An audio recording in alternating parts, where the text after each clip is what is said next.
Hoje nós vamos ver as principais notícias do mercado financeiro da semana que vai de 12 a 16 de abril de 2021.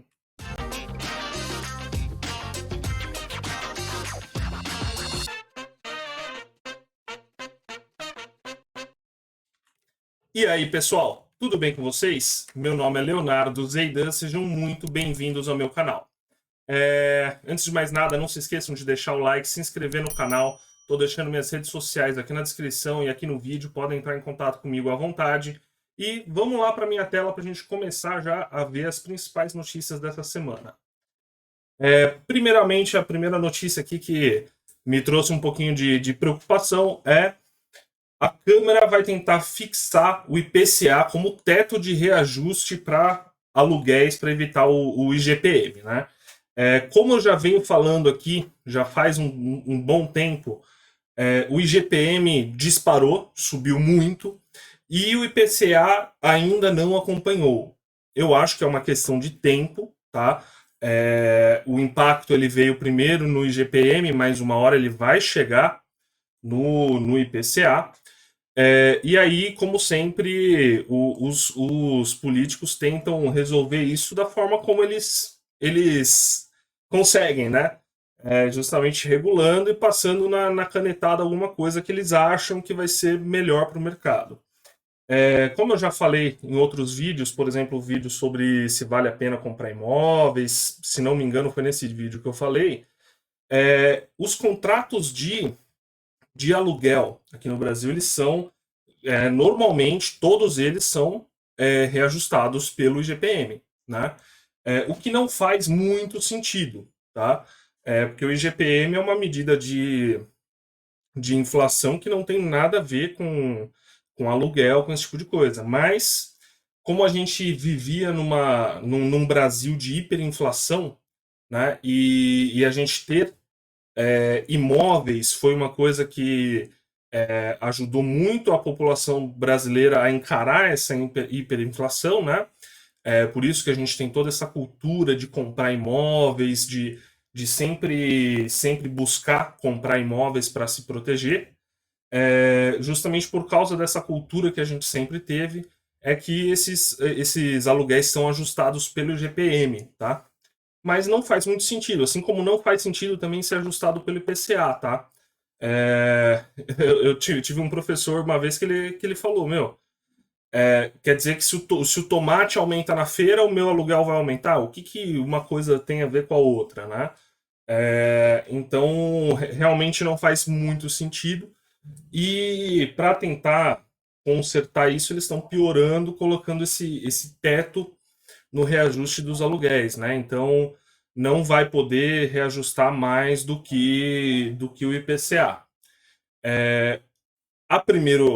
Quem olha primeiramente para esse projeto de lei pode pensar, nossa, que bom, isso aí vai ajudar as pessoas a não terem mais preocupação com esse reajuste alto, né? Não vai aumentar o custo de vida.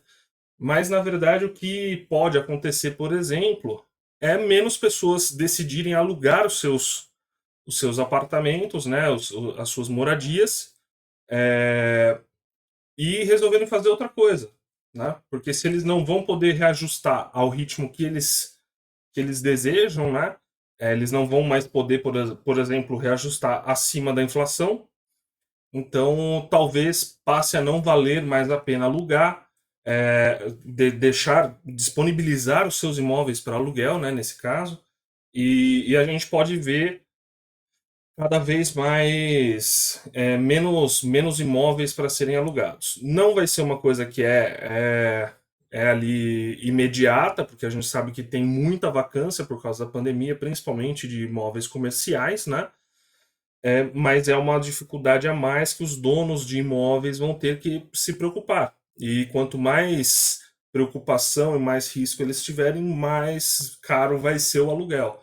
Então, talvez isso faça com que as pessoas, conforme os aluguéis vão vencendo os contratos, eles vão aumentando para compensar o que eles não podem reajustar. E aí a gente pode ver um aumento, então, nos níveis de aluguel, né? Como sempre, é o que eu sempre falo. Os políticos muitas vezes não consideram o que essa lei que eles estão passando pode causar lá na frente. Tudo bem, ela pode ter um efeito imediato que é o que eles querem, né, de tentar baratear o custo, mas no longo prazo isso vai prejudicar e quanto mais regulação a gente tem, pior é. É exatamente é o mesmo tipo de preocupação, por exemplo, que a gente tem quando a gente fala sobre meia entrada de cinema. Na época, quando teve a ideia, é, muita gente pensou, nossa, que maravilha, os estudantes realmente vão pagar menos, isso vai incentivar, tal, não sei o quê, blá, blá, blá, blá, blá. Mas, na prática, não é o que acontece. Né? Na prática, o que aconteceu é que o preço subiu muito dos ingressos. Hoje, o preço que é a tal da meia entrada provavelmente é o preço que seria a entrada cheia, né? E quem não é estudante ou idoso ou faz parte desse grupo que pode pegar essa meia entrada, muitas vezes acaba não consumindo porque não vale mais a pena, né? Então, é esse tipo de coisinhas, de pequenas coisas que vão sempre piorando a nossa vida, né? E essa aqui não é diferente. É, as pessoas têm que ser livres para ajustar os seus contratos da forma como ela quiser. Se eu tô se eu tô assinando um contrato de aluguel, onde tem ali o reajuste pelo IGPM e a pessoa que está fazendo o contrato também está assinando e o reajuste é pelo IGPM, o reajuste é pelo IGPM e acabou. O que a gente combinou tá feito. Não precisa a Câmara falar o que a gente devia ter combinado ou não, ou qual que é o máximo que a gente pode combinar ou não.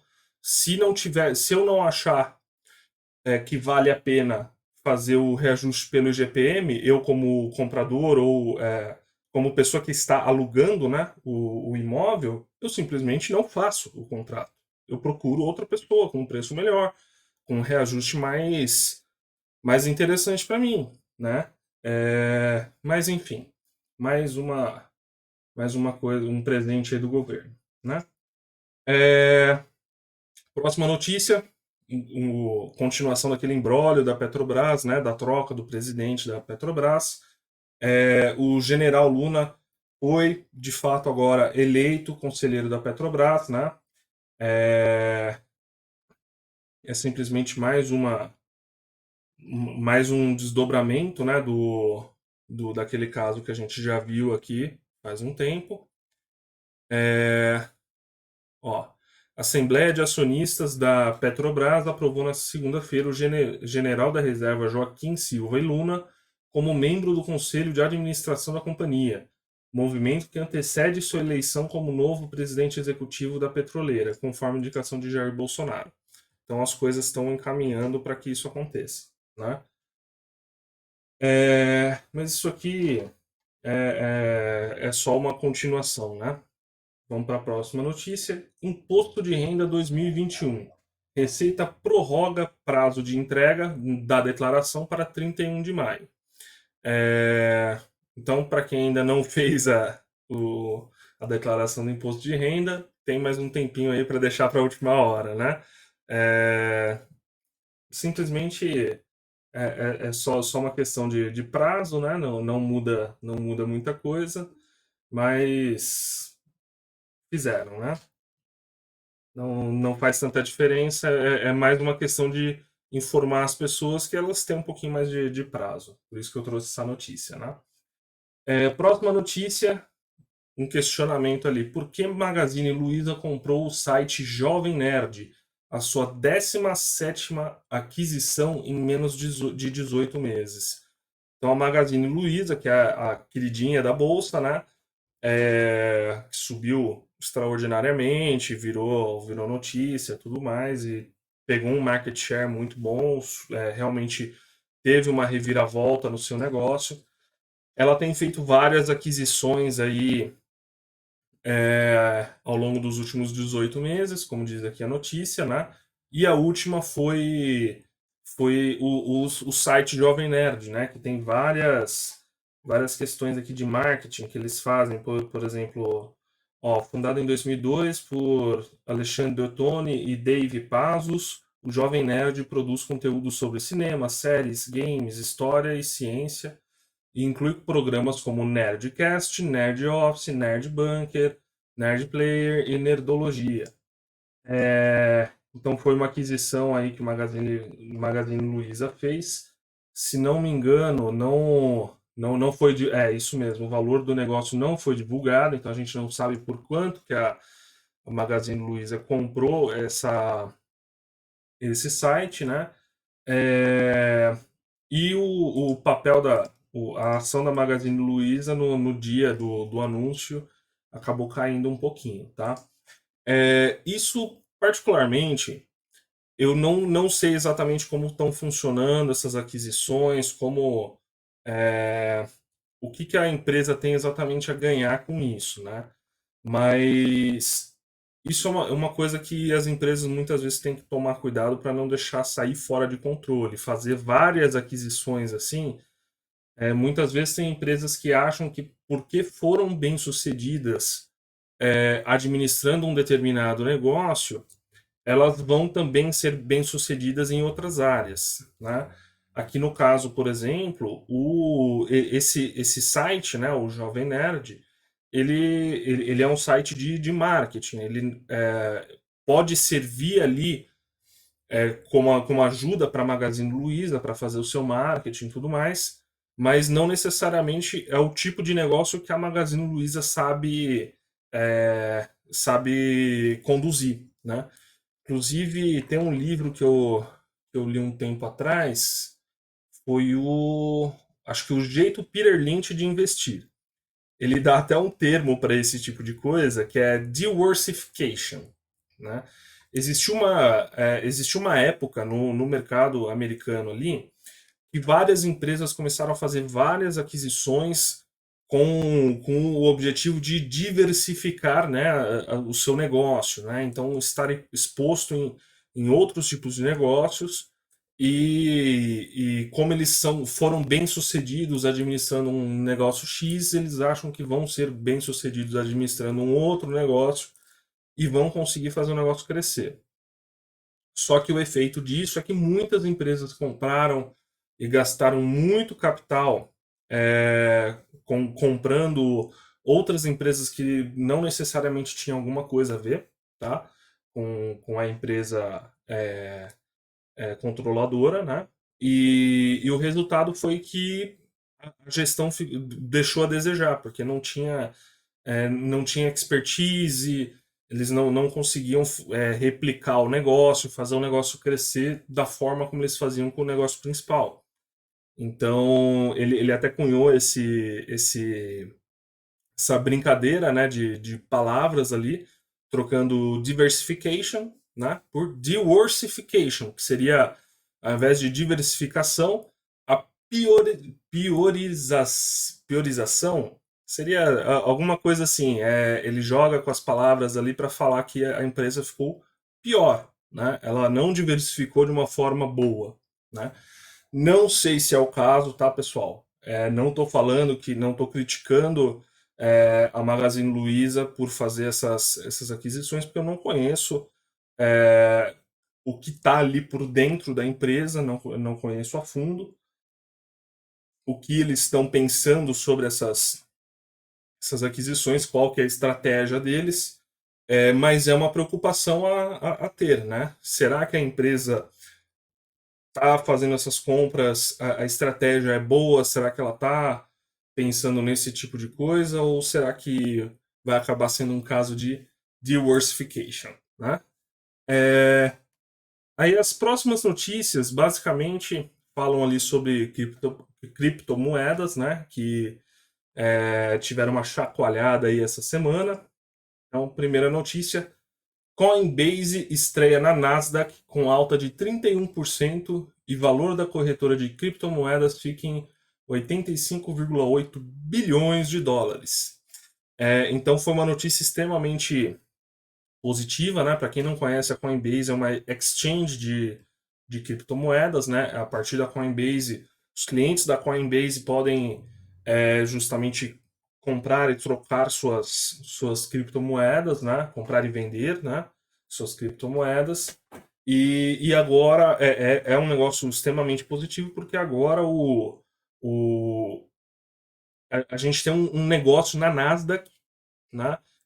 Que é feito em cima de criptomoedas. Então, tira um pouquinho daquele medo que as pessoas têm de amadorismo, que isso é uma coisa obscura. Não, isso é um negócio grande o suficiente para estar na Nasdaq, né? Inclusive, pouco tempo atrás, com a alta recente do Bitcoin, o Bitcoin, se não me engano, o valor de mercado dele ultrapassou o valor de mercado da Bolsa brasileira, né? Então, se você juntar todas as empresas brasileiras aqui, o Bitcoin, o valor de mercado dele, o quanto de capital está investido em Bitcoin, é maior do que o da Bolsa Brasileira. Então, não é uma coisa obscura, está começando a virar cada vez mais comum, né? E é justamente isso que a gente precisa para as criptomoedas realmente serem uma realidade no nosso dia a dia. Cada vez mais em vários países, principalmente países de terceiro mundo, que estão sofrendo com ditadores, com coisas do tipo, cada vez mais as pessoas estão buscando o Bitcoin como uma proteção do seu poder de compra e como meio de pagamento mesmo, né? Eu fico muito otimista quando eu vejo esse tipo de notícia, né? Porque a gente precisa. O Bitcoin é um passo importantíssimo porque a gente precisa de uma moeda que não seja controlada por bancos centrais, né? Uma moeda descentralizada.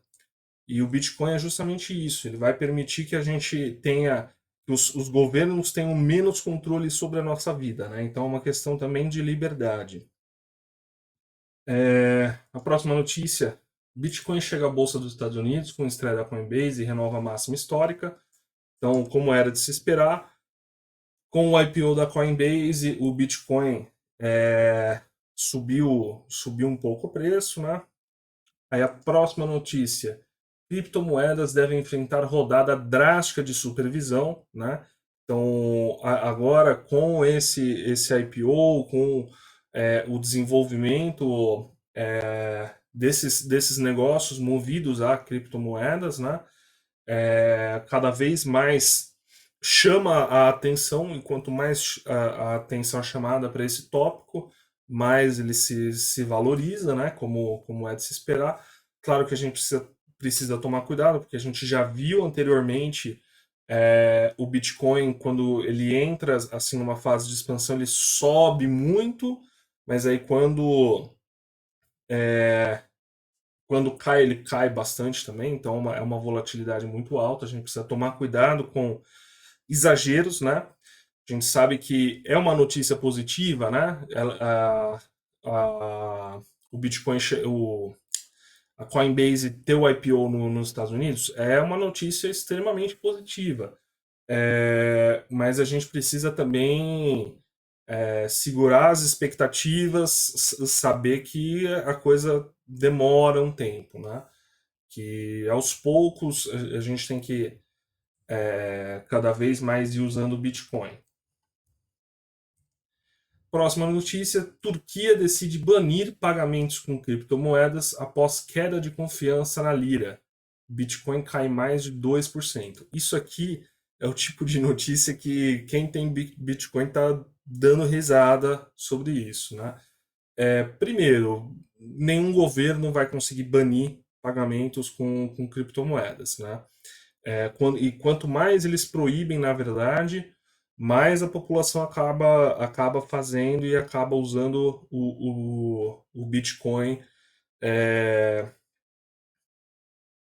de forma não oficial. Claro que isso prejudica um pouco a aceitação, prejudica.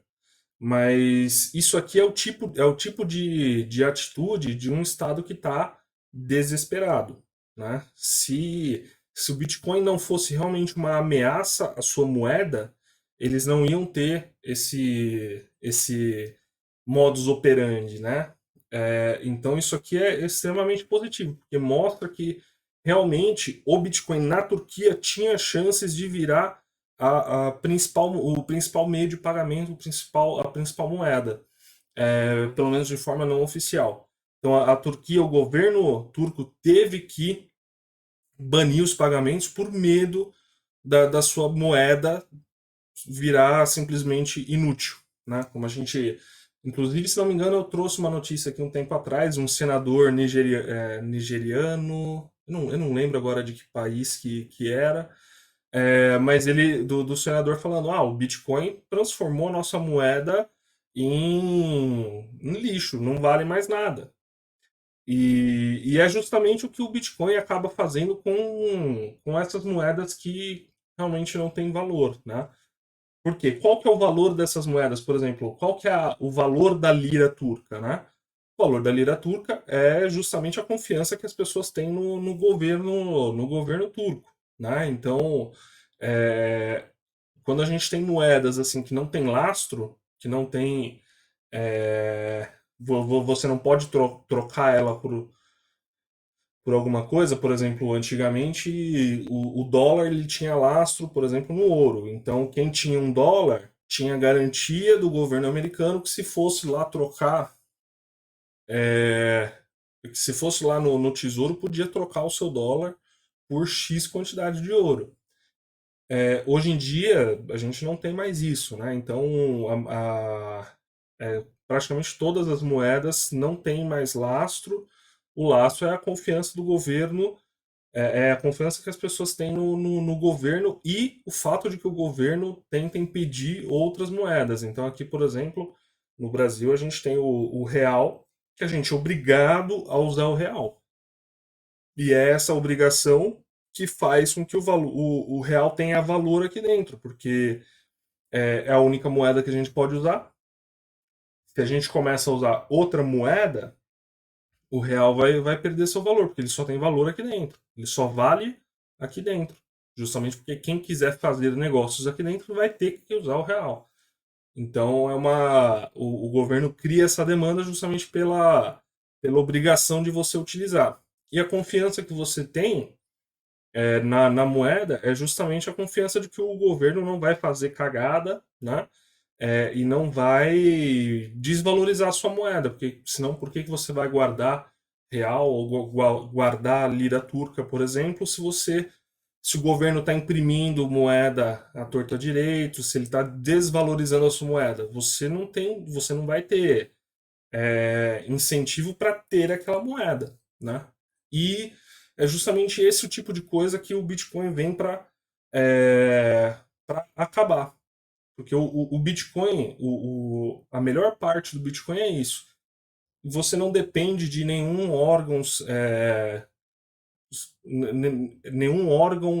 imprimindo moeda ou mantendo a sua confiança, né? Um órgão fiduciário ali, né? Não é uma moeda fiduciária. Você não precisa de ninguém ali dando confiança de que o Bitcoin não vai mudar. Não, simplesmente no algoritmo do Bitcoin já está definido qual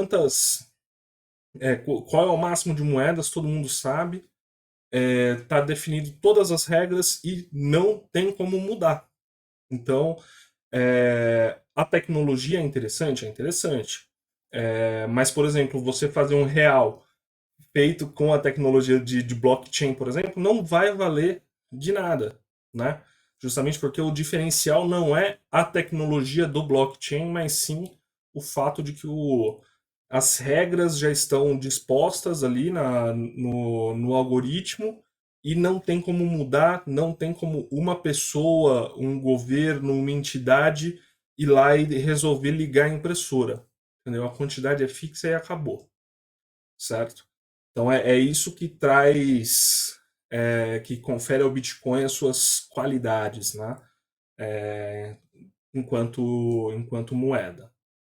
Lógico, a tecnologia é o que faz as pessoas terem a confiança de colocar os seus recursos ali naquela moeda, justamente por saberem que não tem como, é, não tem como perderem esses bitcoins por falhas sistemáticas, não tem como um hacker ir lá e fazer alguma coisa.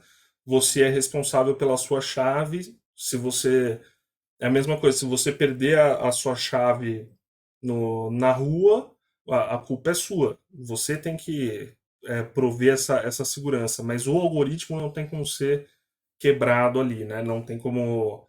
É simplesmente impossível você quebrar aquele algoritmo. Então é isso que confere ao Bitcoin também muita segurança.